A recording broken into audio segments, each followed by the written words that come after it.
Hello hello Ahmedabad, કેમ છો બધા? કચરા પર ચર્ચાના આ દમદાર એપિસોડમાં આપ સૌનું સ્વાગત છે. હું છું તમારો હોસ્ટ અને દોસ્ત દર્શન. અને હું છું આર્યન. દર્શન, આપણા દર્શકોને એ તો જણાવી દે કે આજે આપણે અહીંયા ભેગા કેમ થયા છીએ. ચોક્કસ મિત્રો, અમે બંને DAIICTના સ્ટુડન્ટ્સ છીએ અને અત્યારે પર્યાવરણ મિત્ર સંસ્થામાં ઇન્ટર્ન્સ તરીકે જોડાયેલા છીએ. આ રેડિયો એલજે જેન ગ્રીન પહેલનો જ એક ભાગ છે, જે પર્યાવરણ મિત્ર અને એલજે યુનિવર્સિટી વચ્ચેનું એક મસ્ત કોલેબોરેશન છે. અમે ગ્રીન કેટલિસ્ટ, જે પર્યાવરણ મિત્રની યુથ વિંગ છે, એના સાથે સંકળાયેલા છીએ અને અમારો ટાર્ગેટ છે કે અમદાવાદને કચરાની અને ગંદકીથી મુક્ત કરીને એક ક્લીન અને ક્લિયર આઉટપુટ આપવું. વાહ વાહ દર્શન, ઓફિશિયલ ઇન્ટ્રો તો સરસ આપી દીધો. હવે મૂળ વાત પર આવી જઈએ. આજે સવારે તારા એન્જિનિયરિંગ દિમાગમાં પેલો નવો વાયરો કયો આવ્યો હતો? અરે યાર, શું કહું તને. જો, હું મણિનગર પાસેથી એક્ટિવા પર જઈ રહ્યો હતો અને ત્યારે હું ટ્રાફિકમાં ઊભો હતો અને ત્યારે મેં એક સ્કૂલની બહાર એક મસ્ત રંગીન બોર્ડ જોયું, જેના પર લખ્યું હતું, અમારી શાળા ઝીરો વેસ્ટ શાળા. તો ત્યારે મને વિચાર આવ્યો કે ભાઈ, આ હવે ઝીરો વેસ્ટ કઈ નવી બલા છે? છોકરાઓ શું ત્યાં નાસ્તો કરવાનું ભૂલી જાય છે કે શું? એટલે તું આમ વિચાર કર કે જો આઉટપુટ ઝીરો હોય તો કાં તો ઇનપુટ ઝીરો હોય, કાં તો પ્રોગ્રામમાં કંઈક ભૂલ હોય. તો હવે આ થઈ શું રહ્યું છે? એટલે શું ત્યાં પેન્સિલના છોડ બી કોઈ નથી કરતું, કે પછી ત્યાં પેપરના રોકેટ બી નથી ઉડાડતું, કે કોઈ નવું ડિલીટ બટન આવી ગયું છે આ લોકો પાસે? અરે દર્શન, તારું એન્જિનિયરિંગ લોજિક હંમેશા બાયનરીમાં જ ફરતું હોય નહીં? કંઈ જીરો વેસ્ટ શાળા એટલે એવું નહીં કે કંઈ વેસ્ટ જનરેટ જ ના થાય. એ તો શક્ય જ નથી, ઇમ્પોસિબલ છે. પરંતુ જીરો વેસ્ટ એટલે કે આપણો જે વેસ્ટ જનરેટ થાય છે ને, એનું આપણે સ્માર્ટલી અને સિસ્ટમેટિકલી નિકાલ કરીએ, કે જેથી આપણે તે કચરાને મ્યુનિસિપાલિટીની ગાડીમાં કે પછી પિરાણાના પહાડમાં નાખવો જ ના પડે. ભાઈ હવે જો, તે પિરાણાની વાત કરી દીધી છે. એ પિરાણા તો આપણા અમદાવાદનો માઉન્ટ એવરેસ્ટ કહેવાય યાર. જ્યારે બી આપણે ક્યાંય બી બહારગામથી અમદાવાદમાં આવીએ અને પિરાણા પાસેથી પાસ થઈએ એટલે તરત ખબર પડી જાય કે હા ભાઈ, આપણે અમદાવાદમાં આવી ગયા છીએ. કોઈ ગૂગલ મેપ્સની બી જરૂર ના પડે, ડાયરેક્ટ આપણું નાક જ આપણને કહી દે કે આપણે અમદાવાદમાં આવી ગયા. તો આ શું ઝીરો વેસ્ટનો કોન્સેપ્ટ પિરાણાના પહાડને ઓછો કરવામાં કંઈ મદદરૂપ છે કે નહીં? બિલકુલ દર્શન, કેમ મદદરૂપ નથી? વિચાર કર, અમદાવાદની એક જ સ્કૂલમાંથી જો દરરોજ 20 કિલો જેટલો કચરો જનરેટ થતો હોય, તો અમદાવાદમાં તો આવી 100થી વધારે હજારો સ્કૂલ છે. તો બરાબર. લાખો ટન કચરો જનરેટ થતો હશે ને બધો પિરાણામાં જતો હશે. હવે જો આ બધી સ્કૂલ ઝીરો વેસ્ટના કોન્સેપ્ટને અપનાવી દે તો આ લાખો ટન કચરો પિરાણાના પહાડમાં જતો અટકી જાય. આ કચરો પછી વેસ્ટ નહીં, પરંતુ એક કિંમતી રિસોર્સ તરીકે ઉપયોગ થઈ શકે. આ એવું જ છે કે જેમ તારા લેપટોપમાં જે નકામી બધી ફાઇલો છે એને આપણે રિસાયકલ કરીને તને નવી મેમરી આપી દઈએ તો તને કેવું ગમે? બસ આ એના જેવું છે. બરાબર ભાઈ, પણ તું આમ થોડું હજી પ્રેક્ટિકલ વિચાર કે આપણે જો સ્કૂલનું એક્ઝામ્પલ લઈએ તો પહેલાં તો એમાં વેફરના પેકેટ આવે, પછી વધેલા શાક રોટલી આવે, પછી બીજો પેપરના ડૂચા, જૂની નોટબુક, બહુ બધું આવે. હવે આ બધું એક સાથે છે તો આ કોઈ જાદુઈ મશીન છે કે બધું એક સાથે રિસાયકલ અને બધું નિકાલ થઈ જાય એનો? અરે દર્શન, આ જાદુ નથી. આ અમુક સિમ્પલ અને ઇફેક્ટિવ સ્ટેપ્સ છે કે જે કોઈ પણ સ્કૂલ લે તો તે બી ઝીરો વેસ્ટ સ્કૂલ બની શકે. ચાલ આપણે સ્ટેપ્સ ડિસ્કસ કરીએ થોડા. પહેલો સ્ટેપ છે ગ્રીન ઓડિટ. ગ્રીન ઓડિટમાં બાળક પોતે જ પોતાની સ્કૂલના ક્લાસરૂમનું નિરીક્ષણ કરે છે કે કયા ક્લાસમાંથી કેટલો કચરો નીકળે છે. આમાં બાળકોને પોતે જ અનુભવ થશે કે તેમના એક ક્લાસમાંથી 1 કિલો જેટલો કચરો દરરોજ નીકળી રહ્યો છે. આમાં બાળકોનું માઇન્ડસેટ બદલાશે અને તેનો બાળપણથી જ આ પ્રત્યે જાગૃત થશે. પછી બીજો છે સેગ્રીગેશન એટ સોર્સ. દરેક શાળાના અંદર 2 કચરા પેટી હોવી જોઈએ, એક લીલી અને એક વાદળી, કે જેથી ભીનો કચરો અને સૂકો કચરો અલગ અલગ રાખી શકાય. પણ આમાં બાળકોને એ ખબર હોવી જોઈએ કે પછી જલેબીનું ખોખું છે તો એ પછી સૂકા કચરામાં જાય કે પછી તેમાં ચાસણી હોવાના લીધે ભીના કચરામાં જાય. આમ બાળકોની ક્રિટિકલ થિંકિંગ બી ડેવલપ થાય. પછી ત્રીજો છે એ છે કમ્પોસ્ટિંગ યુનિટ. જેમ લંચમાં ખાવાનું ખાઈએ પછી તમારી જે કચરો વધે તેને ફેંકી દેવાને બદલે સ્કૂલમાં કોઈ ખૂણામાં સરસ મજાનો ખાડો ખોદીને તેમાં કમ્પોસ્ટિંગ ખાતર બનાવવું જોઈએ. પછી આ જ ખાતર સ્કૂલના બગીચામાં સરસ રીતે વપરાઈ શકે. આમ સર્કલ લોજિક થઈ જાય કે કચરો સ્કૂલમાં જનરેટ થયો અને તે કચરાનો સ્કૂલમાં નિકાલ થઈ ગયું. આ તારી કોમ્પોસ્ટિંગની વાત છે તો એકદમ સાચી, પણ ભાઈ પ્લાસ્ટિકનું શું કરવાનું? આ વેફરના પેકેટ જે આટલું બધું બધા ખાતા હોય એનું થોડી ખાતર બનાવાય છે. આનો આલ્ગોરિધમ મારા મગજમાં સેટ નથી થતો યાર.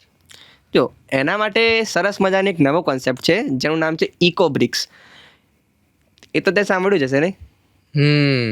ઇકોબ્રિક્સ સાંભળ્યું છે એવું મને લાગે છે. જો હું તને કહું મેં શું સાંભળ્યું છે, તો પ્લાસ્ટિકના જેટલા બી વેફર હોય એક મોટી બોટલમાં ભરવાના, એને કોઈ વુડન સ્ટિકથી ઠાંસીને એકદમ ફિટ કરવાના, અને પછી આ જે એકદમ સોલિડ બોટલ તૈયાર થઈ એના આપણે બાકડા કે દિવાલ કે બીજી કોઈ અન્ય વસ્તુઓનો ઉપયોગ કરી શકીએ. બરાબર? હા, એ બરાબર. હા. આમાં થોડુંક વધારે ક્લિયર કરું કે એક બોટલમાં લગભગ 50 થી 70 જેવા પેકેટ આપણે સરસ રીતે દબાઈને ભરી દેવાના, અને પછી એ બોટલ પછી સરસ મજબૂત બની જાય. પછી એ બોટલની ભેગી કરીને મસ્ત ઈંટોની જેમ એક દિવાલ બી બનાવી શકાય અને સરસ બાંકડા બેસવાના બનાવી શકાય. આમ આ બોટલ્સ એ પર્યાવરણમાં માઇક્રોપ્લાસ્ટિકને ભળતા અટકાવે છે. જો વિચાર કર, જો અમદાવાદની કોઈ એક સ્કૂલ પણ ના બાળકો વર્ષના અંતે સરસ મજાના 500 થી 700 આવી બોટલ બનાવી દે ધીરે ધીરે બનાવીને, તો બી તેમની શાળાનો વેસ્ટ ગાયબ જ થઈ જાય. યાર આ તો એકદમ દેશી એન્જિનિયરિંગ અને એકદમ મસ્ત જુગાડ છે યાર. એટલે કે હવે પ્લાસ્ટિક એ ગાયોના પેટમાં જવાને બદલે આવી સરસ રીતના બધા પાર્ક્સ અને સ્કૂલના બેન્ચ તરીકે વપરાવા માંડશે. પણ ભાઈ આ બધું ઓન પેપર બરાબર છે, એટલે આનું કંઈ ઇમ્પ્લિમેન્ટેશન થાય બી છે કે પછી ખાલી રિપોર્ટ કાઢવા માર્ક્સ મેળવવા માટે છે બધું? ના દર્શન, ઇમ્પ્લિમેન્ટ થાય છે. આ તો એક પ્રકારની મૂવમેન્ટ બની ગઈ છે. તને ખબર છે, હાલમાં જ ગુજરાતમાં એક કિસ્સો બન્યો હતો. એક સરકારી શાળાના બાળકોએ મળીને આખા ગામના પ્લાસ્ટિકને ગાયબ કરી દીધો અને તેમાંથી ઇકોબ્રિક્સ બનાવી દીધી. તેઓ તો સ્કૂલની બહાર એક સરસ મજાની કચરા લાઇબ્રેરી બનાવી છે, જેમાં આપણે કચરો આપવાનો અને તેઓ બદલામાં પુસ્તક વાંચવા આપે, અને પુસ્તક ના જોઈતી હોય તો તેમના કચરામાંથી બનાવેલી સરસ મજાની નવી નવી વસ્તુ આપણને આપે. આ એક પ્રકારનું અપસાયકલિંગ કહેવાય. અપસાયકલિંગ? ભાઈ અત્યાર સુધી મેં રિસાયકલિંગ સાંભળ્યું હતું. અપસાયકલિંગ આ કઈ નવી લિંક મોકલી દે યાર. જો ભાઈ, અપસાયકલિંગ એ નવું પ્રકારનું છે જે આપણે લોકો બી કરી શકીએ.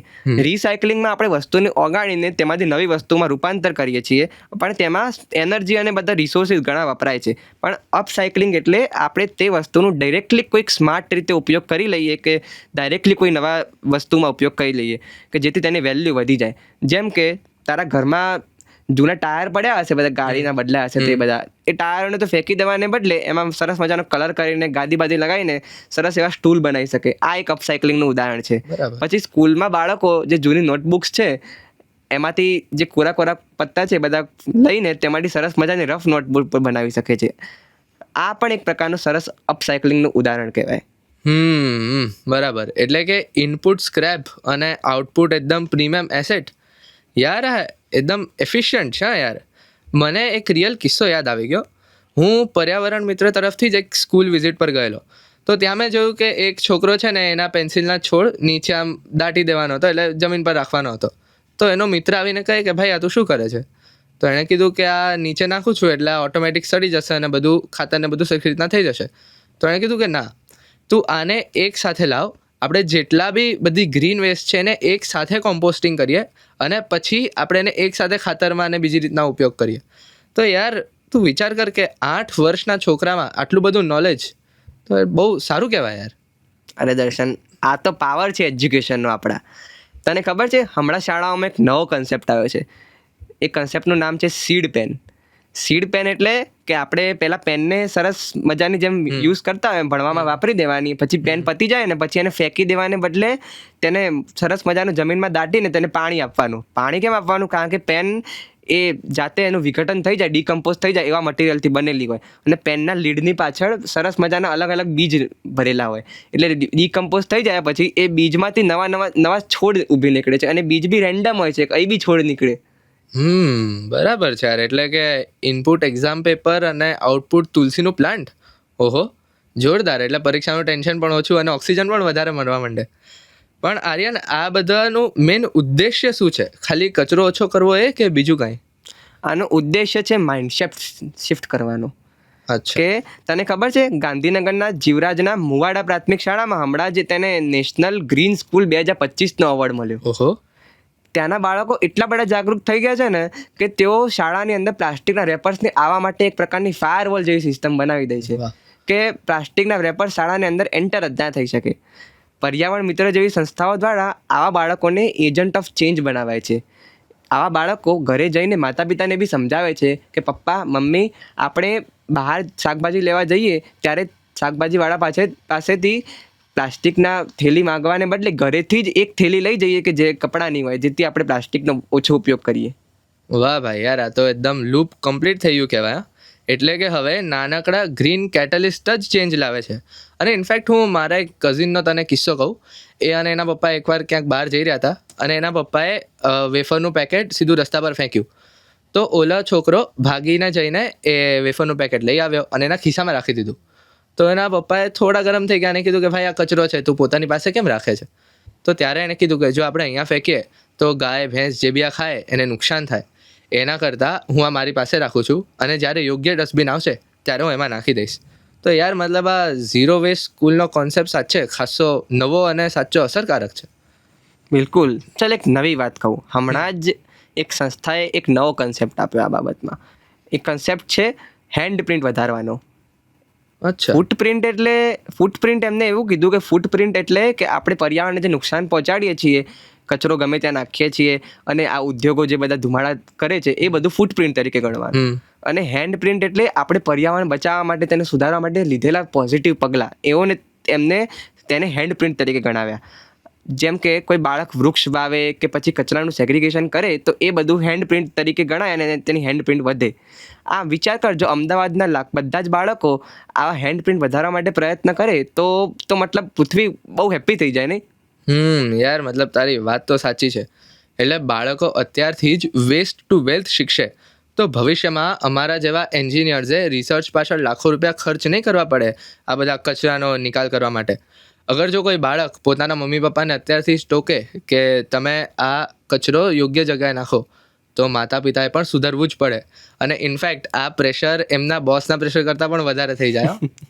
અરે એક્ઝેક્ટલી દર્શન, હમણાં તને એક નવી વાત બીજી કહું કે અમદાવાદની ઘણી સ્કૂલોએ હમણાં ઝીરો વેસ્ટ બર્થડે ઉજવવાનું શરૂ કર્યું છે. એટલે કે તેમાં છોકરાઓ બર્થડેમાં ચોકલેટ આપવાને બદલે કે જેના રેપર્સથી પૃથ્વીને નુકસાન થાય છે અને કચરો વધે છે, એના બદલે બધાને એપલ અને બનાના બધાને ખવડાવ્યા. આનાથી અને અમુક છોકરાઓએ તો બધાને તુલસીના છોડ ગિફ્ટ કર્યા. આનાથી બાળકોમાં બાળપણથી જ પર્યાવરણ પ્રત્યેને પ્રેમ અને સ્નેહ ઉત્પન્ન થાય છે. યાર આ તો હવે બર્થડે ઉપર રેપર્સની ગંદકી નહીં પણ શુદ્ધ હવાની મહેક હશે યાર. એટલે યાર આજે તે તો મારી આંખો ખોલી નાખી યાર. તે આખો હેન્ડપ્રિન્ટનો જે બધો કન્સેપ્ટ સમજાવ્યો એટલે એકદમ સોફ્ટવેર અપડેટ થઈ ગયું યાર. અને ઇનફેક્ટ હું પણ જ્યારે હવે કોઈ પણ સ્કૂલમાં જઈશ ને ત્યારે હું ચેક કરીશ કે એમની હેન્ડપ્રિન્ટ કેટલી મોટી છે. અને તું આ બધું સમરાઇઝ કરવા માટે શું કોઈ ગોલ્ડન રૂલ જેવા કંઈ કહી શકે? 3 ગોલ્ડન રૂલ કેવા હોય તો જે આ સાંભળતા હોય બધા શાળાના શિક્ષકો કે આચાર્ય, તેના માટે 3 ગોલ્ડન રૂલ આપણે કહી શકાય. પહેલો અને બહુ મહત્ત્વનો રૂલ છે અને બહુથી પાયાનો રૂલ છે, એ છે રિફ્યુઝ અને રિડ્યુસ. એટલે કે કચરો ઉત્પન્ન જ ના થાય શાળામાં એવો પ્રયત્ન કરવો જોઈએ. હમણાં જ વાત કરી કે ઝીરો વેસ્ટ બર્થડે, કે તેમાં રેપર્સ શાળામાં આવે જ નહીં એવા પ્રયત્ન કરવા જોઈએ.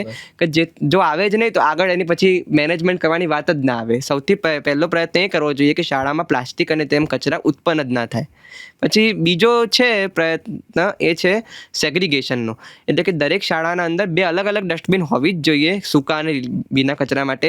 કારણ કે જો કચરો મિક્સ થઈ જાય તો પછી તેને સેગ્રિગેટ કરવા માટે ઘણા બધા મહેનત કરવી પડે છે, પ્રયત્ન કરવા પડે છે અને પછી પ્રોસેસ બહુ સ્લો થઈ જાય છે અને કચરો ભેગો બહુ ઢગલો થઈ જાય છે. બરાબર. પછી ત્રીજો અને બહુ ઉપયોગી અને બહુ ઇમ્પોર્ટન્ટ પ્રયત્ન એ હોય કે સ્ટુડન્ટ્સનું ઇન્વોલ્વમેન્ટ. એટલે કે બાળકોને નિયમમાં બાંધ્યા સિવાય તેમને એક પ્રકારની જવાબદારી, રિસ્પોન્સિબિલિટી આપવી જોઈએ. કે જેમ આપણા ક્લાસમાં મોનિટર હોય છે એમ નવા ગ્રીન મોનિટર બનાવવા જોઈએ કે જે બાળકોને સમજાવે કે કચરો અલગ અલગ નાખવો જોઈએ અને જ્યાં ત્યાં ફેંકવો ના જોઈએ. બસ આ 3 સરસ મજાના ગોલ્ડન રૂલ છે. બરાબર યાર, આજે તે આખું એન્વાયરમેન્ટનું ઓપરેટિંગ સિસ્ટમ જ સમજાવી દીધું. એટલે હવે આપણા જેવા નવા લોકોને તો આ સેટ થયું, પણ શું જૂના હાર્ડવેરમાં એટલે કે આપણા વડીલોમાં કોન્સેપ્ટ સેટ થશે કે નહીં? શું એમના જેવા લોકો પ્લાસ્ટિકને છોડીને આ બધા ગ્રીન અને નવા જે ઉપયોગો છે એના ઉપયોગમાં લેશે? એટલે યાર આ 2G ને 5G માં કન્વર્ટ કેવી રીતના કરવાનું આપણે? દર્શન, થશે કેમ નહીં થાય? આપણે માનીશું તો બધું જ થશે. આના માટે બસ એ ચેન્જ કરવાની જરૂર છે કે આપણે ચાઇલ્ડ વર્ઝનનો સોફ્ટવેર લાવવાની જરૂર છે. એટલે કે જો બાળકો જ શિક્ષક બનીને ઘરના લોકોને સમજાવે છે તો તેમના ઓલ્ડ હાર્ડવેરને અપડેટ થવું જ પડશે પછી તો. એટલે કે હંમેશા જે આપણે પરિવર્તન હોય ને એ નીચેથી ઉપર તરફ જઈએ ને એ સૌથી વધારે ઇફેક્ટિવ હોય. જો આ બાળકો પોતે ઝીરો વેસ્ટની લાઈફસ્ટાઈલ અપનાવશે તો ઘરના વડીલોને બી ઓટોમેટિક ગ્રીન મોડમાં આવવું પડશે. જોરદાર ભાઈ, જોરદાર. તો હવે મિત્રો, જો તમે પણ તમારી સ્કૂલને ગ્રીન સ્કૂલ બનાવવા માંગતા હો અને જો ઝીરો વેસ્ટ કરવા માંગતા હો તો હમણાં જ તમારા આઈડિયાઝ पर्यावरणमित्र@yahoo.com પર મોકલી શકો છો. અને સાથે તમે ડિસ્કસ કરો અને વિચારો કે હવે આપણે બીજા શું પગલાં ભરી શકીએ આમાં. આવતા એપિસોડમાં આપણે વાત કરીશું કે તમે લોકો જે સ્કૂલમાં નથી જતા તેમણે શું પગલાં લેવા પડે ઝીરો વેસ્ટ માટે, કે પછી તમારે પણ પાછું એડમિશન લેવું પડશે. ના દર્શન, એડમિશન થોડી લેવાય, પરંતુ એના માટે તો આપણે હોમવર્ક કરવું પડશે. એનો સરપ્રાઈઝ નેક્સ્ટ એપિસોડમાં આવશે. ચાલો ત્યારે મળીએ નેક્સ્ટ એપિસોડમાં, જ્યાં આપણે વાત કરીશું કે મોટાઓને બી શું શીખવવાની બાકી છે. ત્યાં સુધી કચરો ઓછો કરો અને લોજિક વધારો. બરાબર છે. આવજો Ahmedabad. Stay tuned and stay green.